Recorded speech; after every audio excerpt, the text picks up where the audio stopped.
हाँ जी स्टूडेंट्स, तो आज हम बात करेंगे न्यूमेरिकल्स किसके on the basis of Arrhenius equation. अब अरेनियस इक्वेशन के बेसिस पे हम न्यूमेरिकल देखेंगे। उस न्यूमेरिकल के अंदर, फर्स्ट न्यूमेरिकल के अंदर हमें ये इक्वेशन दे रखी है, ओके।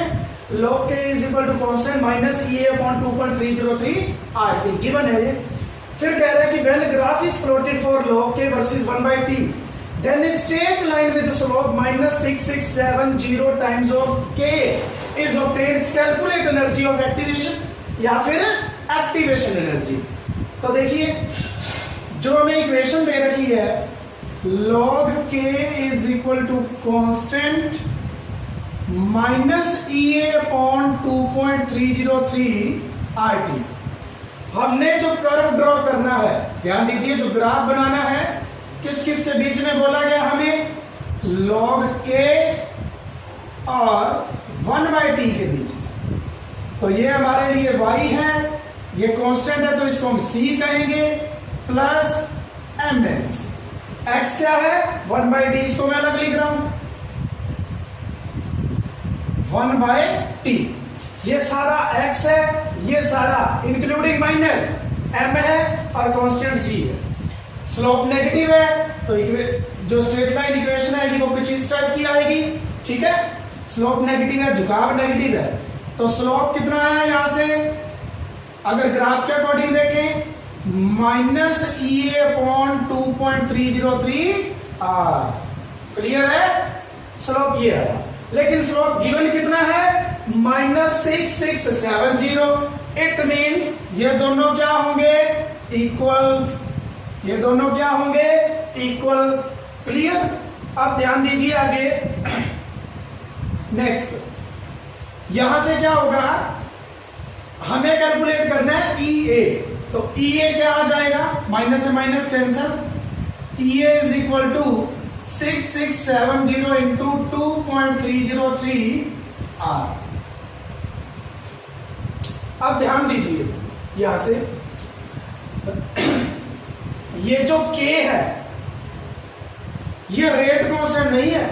मैं न्यूमेरिकल पढ़ते टाइम बोल गया था कि 6670 टाइम्स ऑफ रेट कांस्टेंट। ये रेट कांस्टेंट नहीं है, ये केल्विन है। ये क्या है, केल्विन है। क्लियर है। इस सारे के यूनिट्स, इस सारे के क्या दे रखे हमें, केल्विन। तो ये केल्विन है भाई। तो क्या होगा, यहां से 6670 इंटू 2.303 और ये केल्विन थे,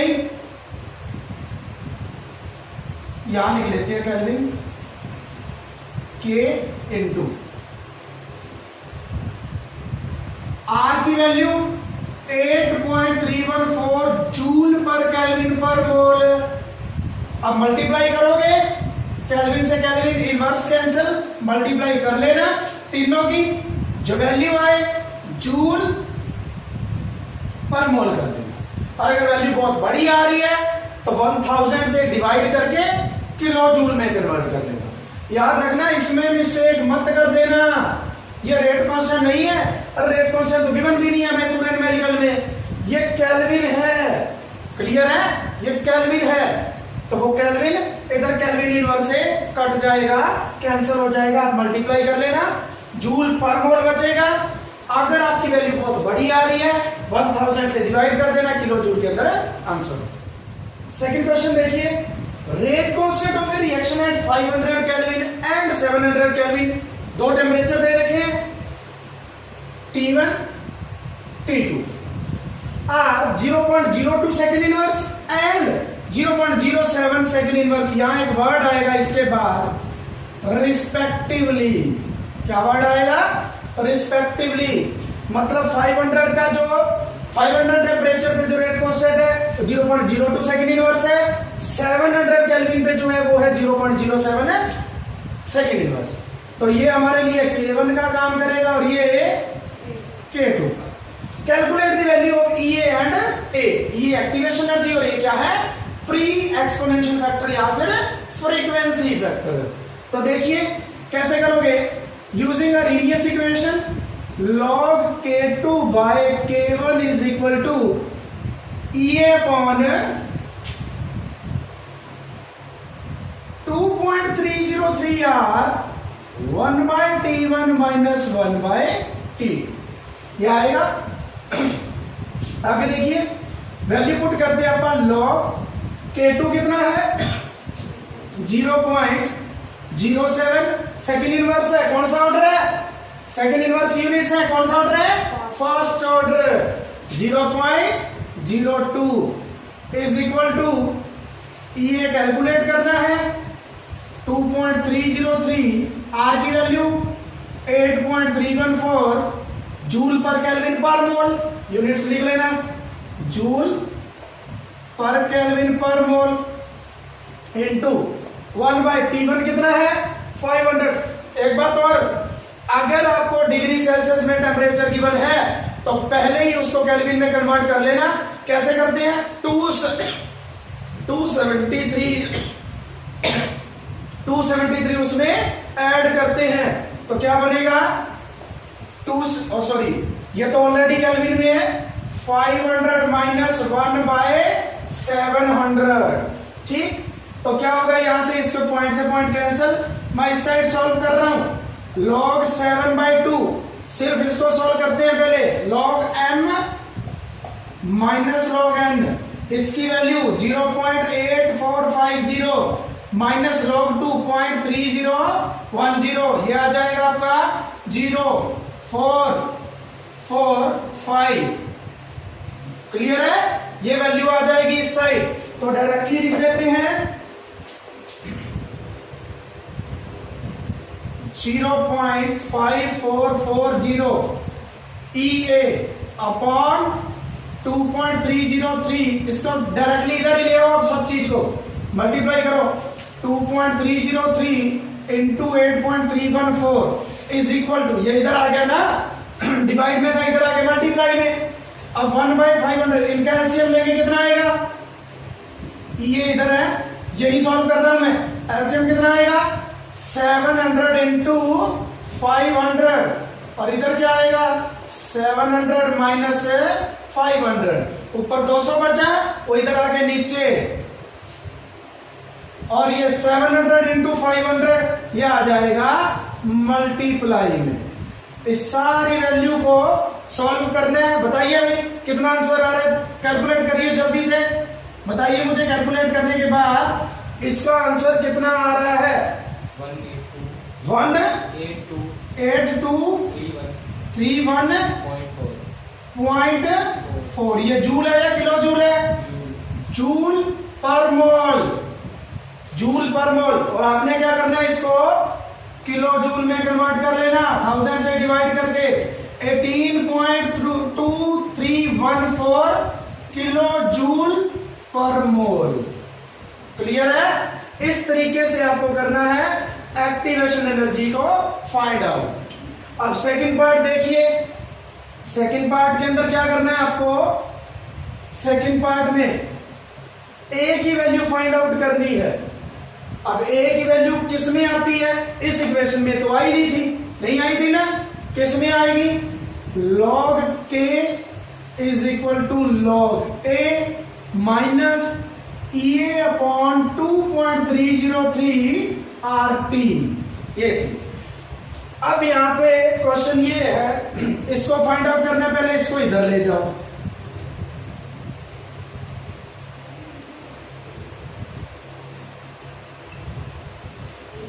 ये आएगा। अब यहां पे क्वेश्चन ये है कि ये तो फाइंड आउट करना है, के कौन सा पुट करें, टेम्परेचर कौन सा पुट करें, दो वैल्यू है, तो याद रखिए अगर आपने टेम्परेचर ये पुट किया तो के ये पुट कर दीजिए, अगर टेम्परेचर ये पुट किया तो के ये पुट कर दीजिए, आंसर दोनों से सेम आएगा। तो मैं फर्स्ट वाले से कर रहा हूं, log के कितना है, फर्स्ट में 0.02 प्लस EA एक्टिवेशन एनर्जी कितना है जूल के अंदर 18 जूल में लेना है क्योंकि आर की यूनिट्स के जूल 18231.4 डिवाइड बाय 2.303 आर की वैल्यू 8.314 टेम्परेचर के अगर ये लिया तो टेम्परेचर कौन सा लोगे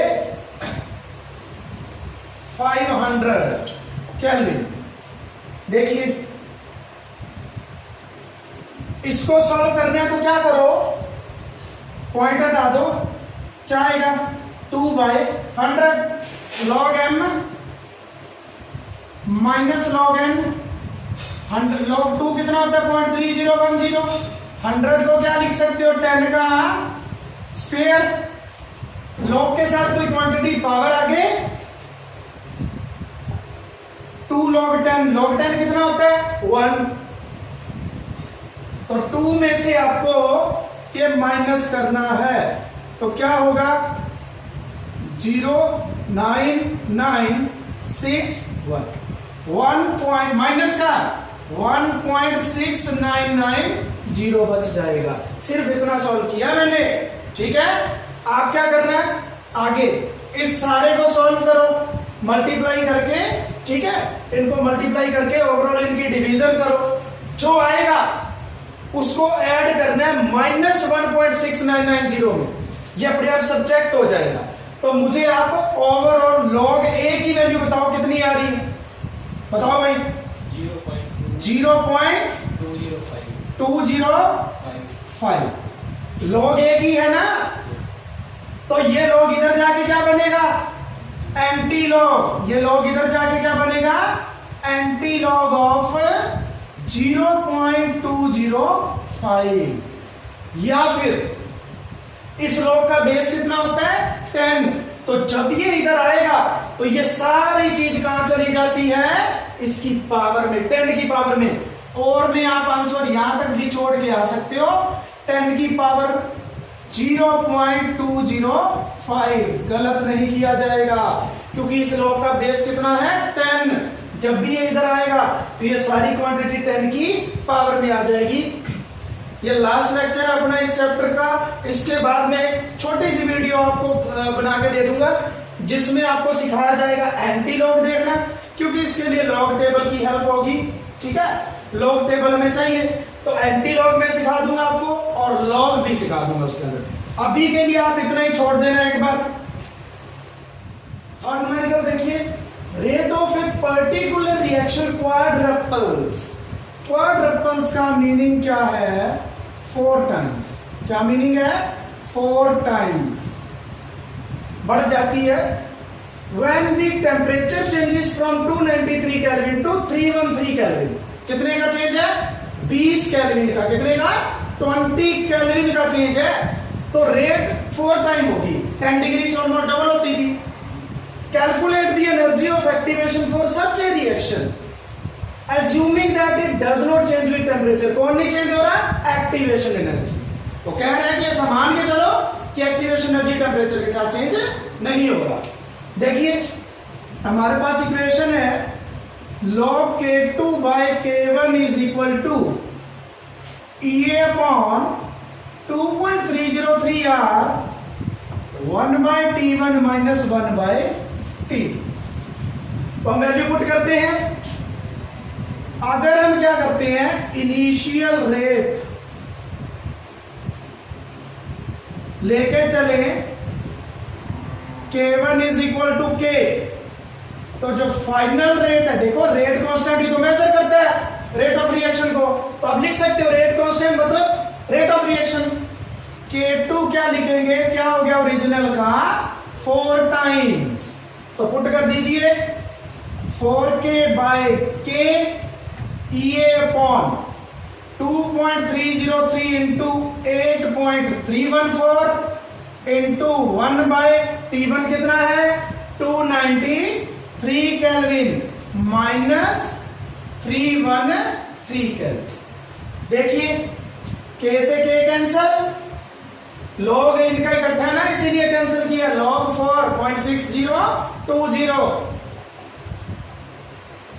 ये चीज इधर आएगी मल्टीप्लाई, इनका एलसीएम है 293 इंटू 313 मल्टीप्लाई, उनका माइनस है, जब एलसीएम लोगे माइनस करोगे ना 20, वो इधर डिवाइड किसके इक्वल आया EA के, कर लेना आराम से सॉल्व कैलकुलेटर की हेल्प से। यूनिट्स इसके क्या आएंगे जूल पर मोल, 1000 से डिवाइड कर देना, बहुत बड़ी वैल्यू आएगी। 313,290 बहुत बड़ी वैल्यू आएगी, 1000 से डिवाइड करके किलो जूल पर मोल में आंसर कर देना। क्लियर है? नेक्स्ट देखिए न्यूमेरिकल्स के बाद अरेनियस इक्वेशन जो हमने की है उसके कुछ इंपॉर्टेंट पॉइंट्स।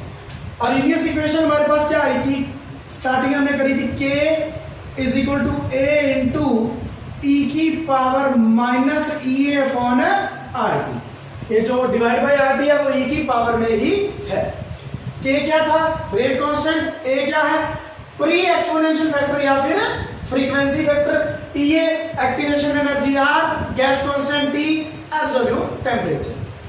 यहां देखिए ये जो वैल्यू है A एंड EA, इन दोनों को हम क्या कहते हैं, Arrhenius parameters.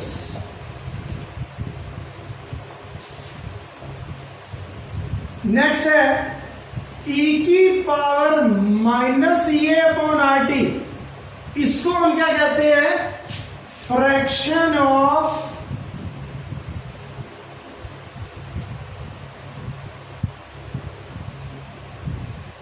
Active molecules. Active molecules कह लो या फिर fraction of molecules having energy equal to or greater than threshold energy। Threshold energy, threshold में एच भी आएगा भैया, पिछले लेक्चर में लगाया नहीं था हमने, थ्रेशोल्ड में एच भी आएगा, threshold energy. Okay, active molecules हैं, फ्रैक्शन ऑफ एक्टिव मॉलिक्यूल्स हैं जिनकी एनर्जी या तो थ्रेशोल्ड एनर्जी के इक्वल है या उससे ग्रेटर है। नेक्स्ट इंपॉर्टेंट पॉइंट्स के अंदर ए और ई को अरेनियस पैरामीटर कहते हैं। ए क्या होता है, प्री एक्सपोनेंशियल फैक्टर या फ्रीक्वेंसी फैक्टर। क्यों कहते हैं फ्रीक्वेंसी फैक्टर, वो प्रीवियस लेक्चर में बता चुका हूं। इसके बाद आप देखिए केस 1, इफ ये इज जीरो, अगर आप एक्टिवेशन एनर्जी जीरो मानते हैं, मतलब क्या है, एक्टिवेशन एनर्जी क्या थी, the extra amount of energy provided to the reactant molecule so that there energy become equal और ग्रेटर देन थ्रेशोल्ड एनर्जी। ये जो एक्स्ट्रा अमाउंट था ये वाला, ये थी एक्टिवेशन एनर्जी। और मान लीजिए एक्टिवेशन एनर्जी की नीड ही नहीं है, नीड ही नहीं है, हालांकि ऐसा पॉसिबल नहीं है, देखते हैं क्यों नहीं है। अगर एक्टिवेशन एनर्जी यहां पे जीरो है, this implies zero upon something zero, e की पावर जीरो चाहे माइनस है चाहे प्लस है, किसी की power zero, one, one into something, फिर वो समथिंग ही आता है। के इज इक्वल टू क्या आ जाएगा, ए। इसका मतलब क्या है कि जितने भी कोलिजन हो रहे हैं वो सारे के सारे इफेक्टिव है। इसका मतलब क्या है कि अगर कहीं पे 100 कोलिजन है तो 100 के 100 इफेक्टिव है, मतलब सारे प्रोडक्ट बनाएंगे, ऐसा पॉसिबल नहीं है। It means all collisions between reactant molecules may be effective, कि वो इफेक्टिव होंगे, but it is not possible in actual practice. Actually ये पॉसिबल नहीं है। This implies EA can not be zero. बहुत इंपॉर्टेंट क्वेश्चन है कि क्या एक्टिवेशन एनर्जी जीरो हो सकता है, बिल्कुल नहीं हो सकता, क्योंकि K रेट कांस्टेंट किसके इक्वल आएगा, फ्रीक्वेंसी फैक्टर के, मतलब कोई माइनस वाली वैल्यू ही नहीं है साथ में, जितने कोलिजन हो रहे हैं वो सारे इफेक्टिव हो रहे हैं, जबकि ऐसा पॉसिबल नहीं है। सेकंड देखिए, सेकंड केस सेकंड में EA को नेगेटिव पुट करें, अगर if EA is negative, this implies K क्या आया, A E की power EA upon RT minus minus plus हो जाएगा। It means number of effective collisions, देखिए कुछ मल्टीप्लाई हो रहा है प्लस वाली वैल्यू, मतलब इफेक्टिव कोलिजन है, मतलब टोटल कोलिजन तुम्हारे 100 और 110 इफेक्टिव हो जाए, ऐसा पॉसिबल नहीं है। नंबर ऑफ इफेक्टिव कोलिजन्स में be greater than total number of collisions, comma लगा के लिख लेना, which is practically not possible, practically possible नहीं होता, ठीक है, practically not possible. This implies EA can not be negative, negative नहीं हो सकता। Case 3, if EA is positive then K क्या होगा, AE की power minus E upon RT, तब ये इक्वेशन फॉलो होगी, ठीक है। It means number of effective collisions are less than total number of collisions, which is true। तो इसका मतलब एक्टिवेशन एनर्जी ना तो जीरो हो सकती ना ही नेगेटिव हो सकती, हमेशा पॉजिटिव होगी। तो ये थे हमारे important points of Arrhenius equation. Next topic देखिए, effect of catalyst on rate of reaction. ये हमने पहले भी पढ़ा था, factors affecting rate of reaction के अंदर पढ़ा था ना। इफेक्ट ऑफ कैटलिस्ट की, कैटलिस्ट क्या करता है, रिएक्शन को फास्ट करवा देता है। या थोड़ा डिटेल में पढ़ते हैं कैसे फास्ट करवाता है। तो सबसे पहले कैटलिस्ट की डेफिनेशन लिख लीजिए। कैटलिस्ट क्या होता है, it is the substance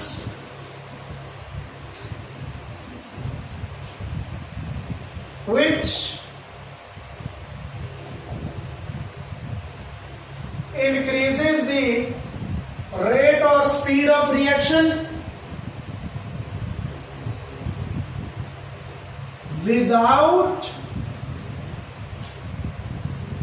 undergoing any change in itself, that is regenerated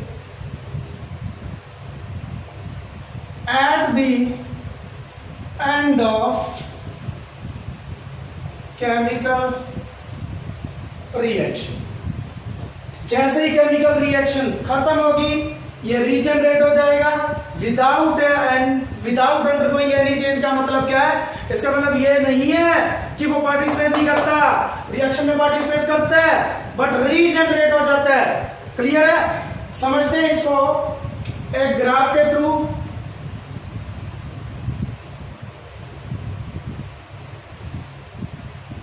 इस तरफ है एनर्जी और इस तरफ है रिएक्शन प्रोग्रेस। एक रिएक्शन जिसके लिए कर्व होगा हमारे पास, मान लीजिए रिएक्टेंट मॉलिक्यूल्स की जो एनर्जी है कुछ स्टार्टिंग में है, यहां से स्टार्ट हो और यहां तक रिएक्टेंट प्रोडक्ट। एक्सोथर्मिक का ग्राफ है क्योंकि प्रोडक्ट की जो एनर्जी है वो कम है। यहां पे जो बनेगी उसको हम कहेंगे transition state,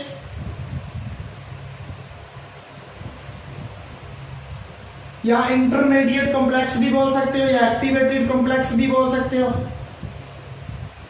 intermediate complex.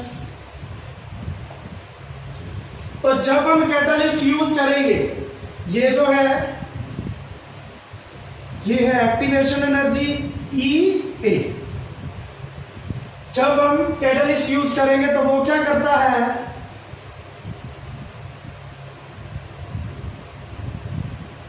Alternate path choose करता है, और ये जो अमाउंट है यहां से लेके सिर्फ इतना, ये जो एक्स्ट्रा प्रोवाइड किया गया ये है EAC, activation energy in the presence of catalyst. यहां बता देना ये क्या है,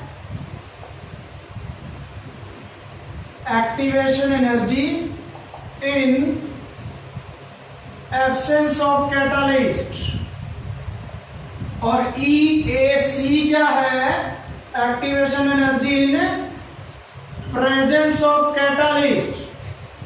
तो कैटालिस्ट ने एक्टिवेशन एनर्जी डिक्रीज करी। अब ध्यान दीजिए, एक तो आपको ऊपर से घूम के जाना और एक ये सीधा बाईपास निकल जाओ, तो जल्दी प्रोडक्ट में कहां पहुंचोगे, इस रास्ते से। इट मीन स्पीड इंक्रीज होगी, रेट इंक्रीज होगी। क्यों? क्योंकि इसने एक्टिवेशन एनर्जी चेंज कर दी। तो कैटालिस्ट क्या करता है, एक्टिवेशन एनर्जी को डिक्रीज कर देता है। ठीक, अब इसको हम समझते हैं कि कैसे एक कैटालिस्ट, इसका एक एग्जांपल लिख लो, जैसे पोटेशियम क्लोरेट KClO3, इसको हमें लाइट की प्रेजेंस में या हीट कर देना, हीट करना पड़ता है। अगर हम कैटालिस्ट यूज कर रहे हैं manganese dioxide MnO2, generally catalyst कौन होते हैं, डी ब्लॉक के एलिमेंट्स, पढ़ेंगे हम डी ब्लॉक चैप्टर के अंदर। मैग्नीज, प्लेटिनम, निकल, पैलेडियम, ये सब कैटालिस्ट की फॉर्म में काम आते हैं। क्या बनेगा इससे, KCl plus O2, KCl plus O2, यहां 2, यहां 3 और यहां 2। ये रिएक्शन फास्ट हो जाती है अगर हम MnO2 यूज करते हैं। तो अगर मैग्नीज डाइऑक्साइड यूज नहीं करेंगे तो ये रिएक्शन स्लो होती है। तो लिख लेना, the rate of this reaction increases by the use of catalyst MnO2। क्या लिखना है, the rate of this reaction increases by the use of catalyst MnO2, manganese dioxide. अब देखिए कैसे एक कैटलिस्ट पार्टिसिपेट करता है रिएक्शन के अंदर। मान लीजिए हमारे पास रिएक्टेंट है AB क्या है, या देखिए एक बार, A और B को हमें कंबाइन करना है, A और B को हमें कंबाइन करना है। हमने क्या यूज किया, कैटालिस्ट C। तो कैटालिस्ट क्या करते हैं, अपना सरफेस प्रोवाइड करता है, A आएगा, B भी आएगा, पहले जुड़ेंगे C के साथ दोनों, और फिर C को छोड़ देंगे, A और B अपने अपने घर चले जाएंगे। ये वैसे ही है, ध्यान दीजिए एक बार, पहले समझिए इसको। इसका अगर आप जनरल एग्जांपल लें तो ये वैसे ही है जैसे मैरिज पैलेस होता है। मैरिज पैलेस किसका काम कर रहा है, कैटलिस्ट का। ये दूल्हा है और ये दुल्हन है, आएंगे, वरमाला डलेगी, मैरिज पैलेस पे रहेंगे, शादी करके निकल जाएंगे, मैरिज पैलेस वहीं पड़ा रहेगा। समझ आ रहा है, घर तो नहीं लेके जाते ना, वो वहीं पे रहेगा। तो क्या होगा, A और B पहले किसके साथ कॉम्प्लेक्स बनाएंगे, C के साथ दोनों। इसको हम कहते हैं इंटरमीडिएट कॉम्प्लेक्स, या फिर ट्रांजिशन स्टेट बोल दो, ठीक है। इंटरमीडिएट कॉम्प्लेक्स बनेगा in the presence of catalyst. Finally क्या होता है, A और B शादी होगी इनकी, वरमाला डली, ये अपने घर निकल लिए, और ये भाई साहब वहीं के वहीं रहे। रीजनरेटेड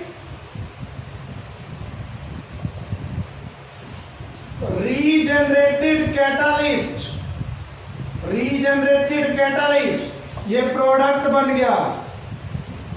तो A और B ने कंबाइन होना था, क्लियर। C की प्रेजेंस में C ने उनको सरफेस प्रोवाइड किया है ताकि A और B रिएक्ट कर सके आपस में। जब वो रिएक्ट करके प्रोडक्ट बना लेते हैं, ये एज इट इज पड़ा रह जाता है और ये प्रोडक्ट बनाकर निकल लेते हैं। बहुत इंपॉर्टेंट क्वेश्चन हमेशा पूछा जाता है और बच्चे हमेशा गलत जवाब देते हैं कि क्या कैटालिस्ट रिएक्शन में पार्टिसिपेट करता है? बच्चे नो बोलते हैं। यस, बिल्कुल करता है, रिएक्शन में पार्टिसिपेट करता है, लेकिन एट दी एंड क्या हो जाता है? रीजनरेट हो जाता है। जैसे लिया था वैसे ही निकलेगा, without undergoing any net change. यहां एक और वर्ड लिख लेना, नेट। क्या वर्ड लिखना है? Without undergoing any net change. जैसा लिया वैसे ही निकलेगा, कोई नेट चेंज नहीं आता, ठीक है, रीजनरेट हो जाता है एट दी एंड, तो रिएक्शन में बिल्कुल पार्टिसिपेट करता है। अब आप प्रॉपर्टीज लिखिए कैटालिस्ट की, खासियत लिखिए या कैरेक्टरिस्टिक लिखिए। Characteristics of catalyst. फर्स्ट, ऐसा नहीं है कि कैटालिस्ट किलो के हिसाब से डालना है आपको रिएक्शन में। एक चुटकी भर कैटालिस्ट भी क्या करता है? रिएक्शन की रेट को इंक्रीज कर देता है। Only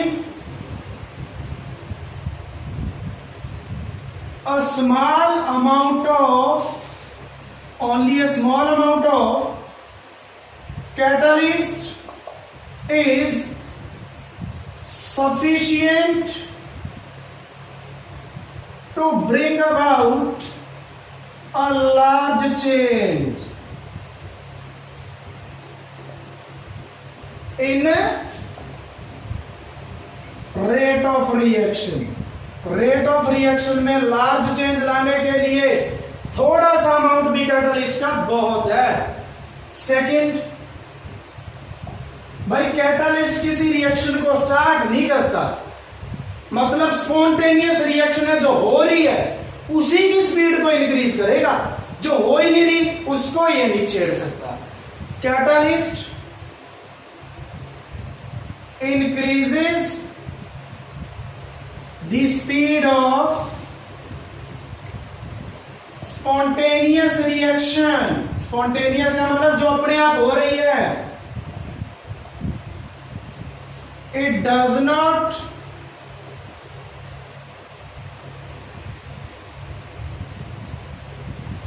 responsible for ignition of reaction। भाई स्टार्ट हो ना हो इसकी कोई रिस्पॉन्सिबिलिटी नहीं, अगर है तो ये इंक्रीज कर देगा स्पीड। इग्निशन ऑफ रिएक्शन, ये स्पॉन्टेनियस रिएक्शन की स्पीड ही इंक्रीज करता है, नॉन स्पॉन्टेनियस को तो ये छेड़ता भी नहीं है। और नेट चेंज फ्री एनर्जी, उसके अंदर ये कुछ नहीं। देखिए स्पॉन्टेनियस के लिए मैंने आपको बताया गिव्स फ्री एनर्जी चेंज क्या होना चाहिए? नेगेटिव। अब स्पॉन्टेनियस के लिए तो नेगेटिव आई, तो उसकी नेट चेंज वैल्यू को ये नहीं छेड़ता, ये तो सिर्फ स्पीड को बढ़ाता है। It does not change delta G value, और ना ये एंथैल्पी ऑफ रिएक्शन को चेंज करता। It does not change delta H value of reaction, ना ही delta H value of reaction को चेंज करता है। आगे देखिए फिफ्थ पॉइंट यही हुआ कि catalyst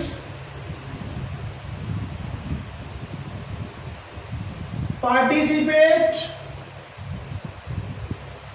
in a chemical reaction and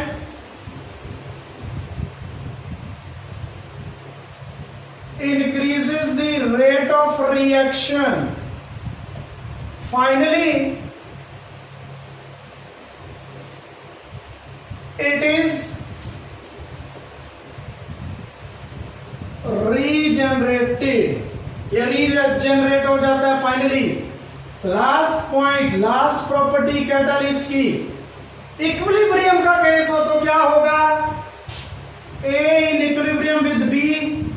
अब किसकी स्पीड इंक्रीज करेगा? तो दोनों की, फॉरवर्ड रिएक्शन की भी और बैकवर्ड रिएक्शन की। मतलब इक्विलिब्रियम जल्दी अटेन करने में हमारी हेल्प करेगा। तो लिख लीजिए लास्ट पॉइंट के अंदर, in case of equilibrium, in case of equilibrium, a catalyst increases the rate of forward as well as backward reaction. दोनों की स्पीड इंक्रीज करता है भाई. Increases the rate of forward as well as backward reaction. So it helps to attain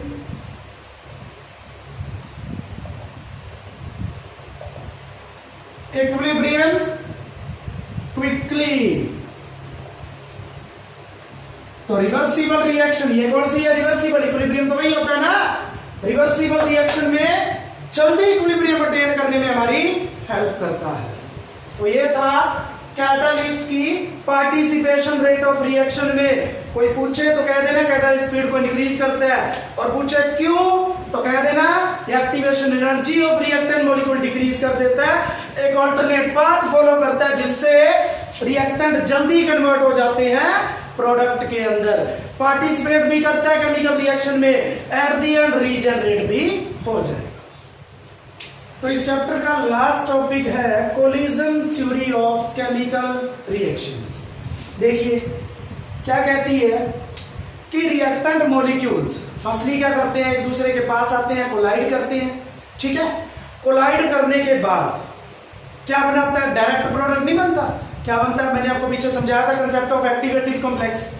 एक activate complex बनेगा, higher energy का intermediate बनेगा, transition state बनेगी, फिर फाइनली वो किसमें कन्वर्ट हो जाता है? प्रोडक्ट. अब जितने भी कोलिजन हो रहे हैं वो सारे के सारे प्रोडक्ट नहीं देते, ओनली वही कोलिजन प्रोडक्ट देते हैं जिनमें रिएक्टेंट मॉलिक्यूल की एनर्जी या तो थ्रेशोल्ड एनर्जी के इक्वल है या उनसे greater.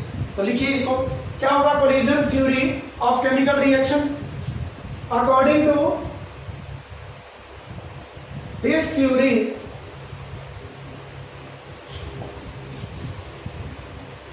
reactant molecules collides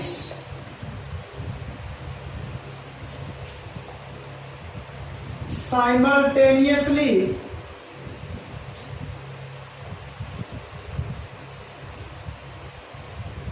to give product.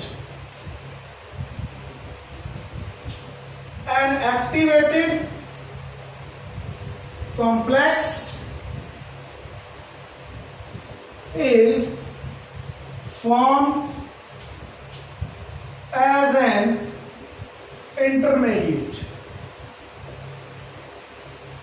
Intermediate की फॉर्म में एक एक्टिवेटेड कॉम्प्लेक्स बनेगा. ठीक है, वो बनता होता है, फिर फाइनली हमें प्रोडक्ट मिलता होता है. All collisions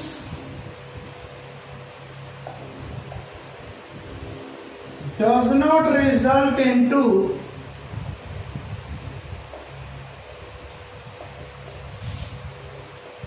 product formation. सारे कोलिजन प्रोडक्ट नहीं बनाते, only those collisions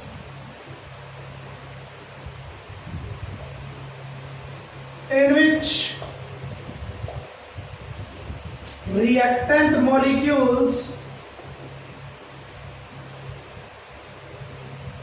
possess energy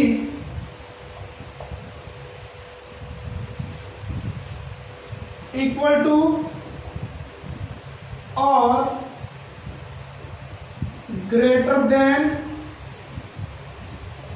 threshold energy, comma, are effective, that is give product देते हैं. इसी के अंदर डेफिनेशन लिख लीजिए कोलिजन नंबर की. कोलिजन नंबर क्या होता है? इसी के अंदर ही लिखना है आपको, अंडरलाइन मत करना. Number of collision take place in 1 second. It is the number of collisions between reactant molecules 1 second. और आगे आता है collision frequency.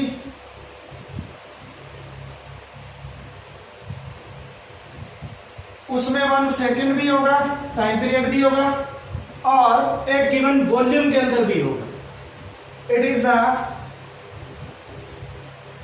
Number of collisions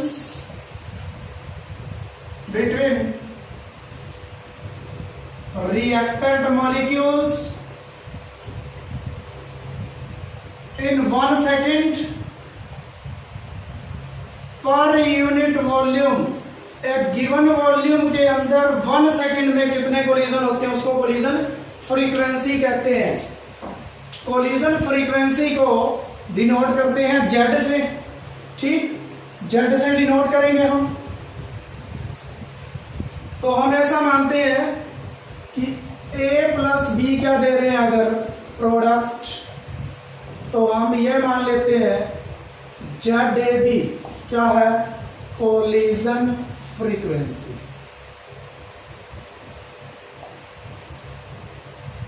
collision frequency तो क्या होगा, this implies rate of reaction वो हो जाएगा Z A B into F.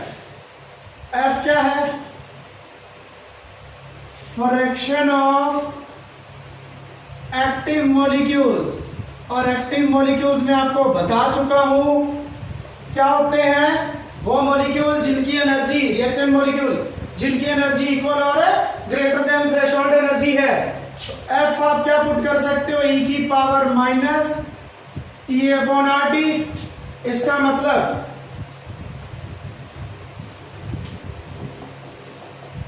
Rate of reaction क्या होगा, जेड ए बी इंटू ई की पावर माइनस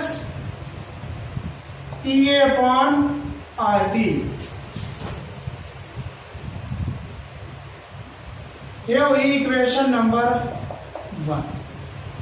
ये था एनर्जी फैक्टर की एनर्जी इफेक्टिव मॉलिक्यूल होना चाहिए, कोलिजन इफेक्टिव होना चाहिए, एनर्जी उनकी इक्वल और ग्रेटर देन होनी चाहिए थ्रेशोल्ड एनर्जी। एनर्जी फैक्टर के बेस पे तो आएगी इक्वेशन नंबर 1। लेकिन अगर हम बात करें प्रोबेबिलिटी फैक्टर या ओरिएंटेशन फैक्टर, तब क्या इक्वेशन बनेगी, ध्यान दीजिए।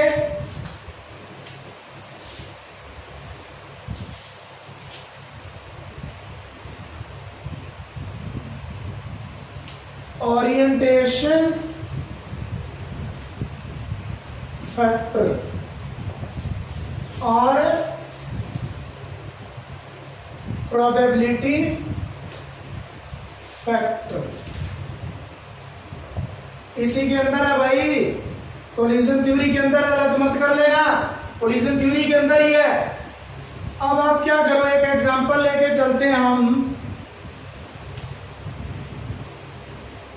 CH3 Br plus KOH aqueous, तो जो प्रोडक्ट बनेगा वो बनेगा CH3OH प्लस KBr। तो इसका अगर हम मैकेनिज्म देखें,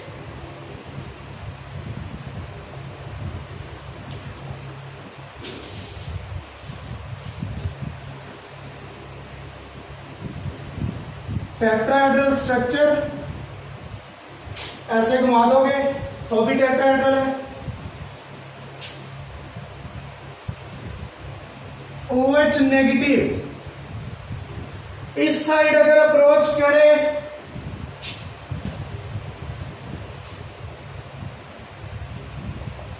नो रिएक्शन,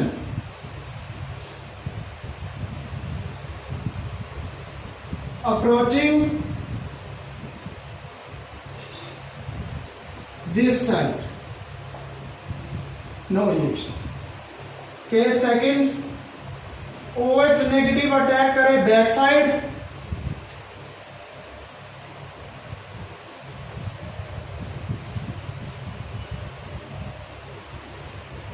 और ये क्या हो, यहां से एक बार तो इसको एज इट इज दिखाते हैं। देखिए आने वाले ग्रुप और जाने वाले ग्रुप, अटैकिंग रिएजेंट और लीविंग ग्रुप, इनमें 180 का एंगल होना चाहिए। एक आ रहा है तो दूसरा दूसरी साइड से बाहर जाना चाहिए। तो एक कॉम्प्लेक्स बनेगा जिसमें हमें OH का बॉन्ड बनता हुआ दिखेगा, Br का बॉन्ड टूटता हुआ दिखेगा और H एज इट इज होंगे। 5 बॉन्ड दिख रहे हैं कार्बन के, हाईली अनस्टेबल है। अनस्टेबल है तो एनर्जी बहुत ज्यादा है, क्योंकि एनर्जी और स्टेबिलिटी एक दूसरे के रेसिप्रोकल होते हैं, इनवर्सली होते हैं। इसकी एनर्जी बहुत ज्यादा होती है, स्टेबिलिटी बहुत कम। क्यों? कार्बन के 1 2 3 4 5 बॉन्ड बनते हुए दिख रहे हैं हमें कार्बन के। आगे देखिए नेक्स्ट, क्या मैं लिख रहा हूं, ट्रांजिशन स्टेट। उसके बाद क्या होगा, आप ऐसे सीधा चल लेना अपनी कॉपी में या फिर ऐसे नीचे की तरफ कर लेना। नेक्स्ट क्या होना है, CHOH प्रोडक्ट बन जाएगा प्लस Br नेगेटिव रिलीज हो जाएगा। ओरिएंटेशन चेंज हुई है, इसकी जो थी यहां डिफरेंट हुई है। क्लियर है? इन्वर्जन हुआ है, ध्यान दीजिए। अब अगर ये इस साइड से अप्रोच कर रहा था तो ये बाहर नहीं जाएगा, इस साइड से अप्रोच किया तो ये भाई, इसका मतलब रिएक्शन के लिए एनर्जी फैक्टर तो है ही है जरूरी, साथ में क्या जरूरी है, प्रोबेबिलिटी फैक्टर या ओरिएंटेशन फैक्टर भी, कि वो कैसे ओरिएंट है आने वाला मॉलिक्यूल और जाने वाला। ठीक है, तो हम क्या करते हैं, जो हमारे पास इक्वेशन आई थी उसमें प्रोबेबिलिटी फैक्टर से मल्टीप्लाई कर देते हैं। सो a probability factor P is multiplied in equation 1, तो क्या होगा, rate of reaction is equal to P ZAB e की power minus E upon RT।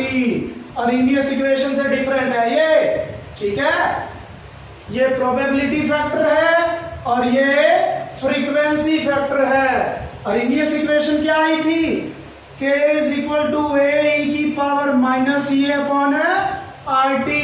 इसका मतलब A किसके इक्वल है, probability factor into frequency factor. अगर कंपैरिजन करें तो दोनों इक्वेशन का अगर कंपैरिजन करें तो A किसके इक्वल आता है, P इंटू जेड। लेकिन करना नहीं है इसमें, वो वैसे मैंने बताया क्वेश्चन अगर आ जाए तो इसमें मत लिखना, ये फाइनल है आपका। तो ये था भाई आपकी कोलिजन थ्योरी। इसकी लिमिटेशन क्या है, क्या इसकी लिमिटेशन है, ये क्या करती है, हार्ड स्फीयर मान रही है, तभी तो कोलिजन हो रहे हैं ना। एटम के स्ट्रक्चर के बारे में कुछ नहीं बताया। It consider atoms to be hard sphere. It does not consider structure of molecules. Different molecules के डिफरेंट स्ट्रक्चर है, इसने कंसीडर ही नहीं करे। सभी मॉलिक्यूल के एटम को हार्ड स्फीयर माना कि वो कोलाइड होते हैं और अपनी एनर्जी एक्सचेंज करेंगे और फाइनली प्रोडक्ट में कन्वर्ट होंगे। तो ये था आपका लास्ट टॉपिक, कोलिजन थ्योरी। तो ये चैप्टर आपका फिनिश है। ठीक है, अभी तक HBSC की अपडेट नहीं आई है। CBSE ने 30% सिलेबस कट किया है। हरियाणा बोर्ड की जिस दिन अपडेट आएगी, अगर वो कुछ टॉपिक कट करवाते हैं तो हम भी कट कर देंगे।